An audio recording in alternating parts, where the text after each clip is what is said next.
થાય ત્યારે એવડા એમના છોકરા મારી નાખ્યા એવડા રોગ ઓલો વાત કરે છે આખા ભારતમાં, વિદેશમાં જઈ માયોરિટી કોમ્યુનિટીનો પ્રચાર કરે છે.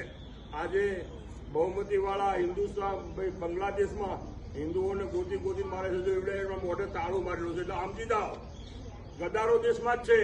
જો એ ગદારોને તમે નહીં ઓળખો તો આ વિભાજન થશે. મને એક વાત યાદ આવે છે, મેં કહેવત સાંભળેલી છે કે જ્યારે આપણે આઝાદ થયા ત્યારે માઉન્ટ બેટન કામનો કોઈક અંગ્રેજી હતો, એને સહી કરતી વખતે કીધેલું કે તમે આઝાદી 100 વર્ષ નહીં જીરવી શકો.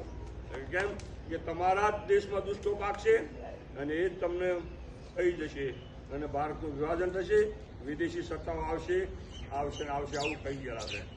એના સામે આપણે સાવચેતી રહેવાની છે કે દુશ્મનો દેશમાં જ છે, ઓળખવાના છે, પાળખવાના છે અને દેશની એકતા અને ટિકિતા માટે જે આમને લોહી રેડેલું છે ને એ સાચવવાનું છે.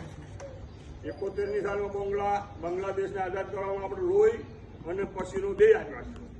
જવાનોએ લોહી રેડ્યું છે અને દેશની જનતાએ પરસેવાના પૈસા આપીને અમને બેઠા કર્યા છે. દેશ દુષ્ટો જો અત્યારે આ રીતે કરતા હોય તો કોનો ભરાવો રાખવો? આપણે રાખાય એવો નથી કોઈનો. માટે સાવધાન. દેશમાં એકતા અને અખંડિતતા બહુ જરૂરી છે. બસ આટલું કંઈ હું વિરમું છું. તમે બધા એકતા અને અખંડિતતામાં સમજી જાઓ. ભેગા રહેશું તો મજા કરીશું, નોકા રહેશું તો માર કરીશું.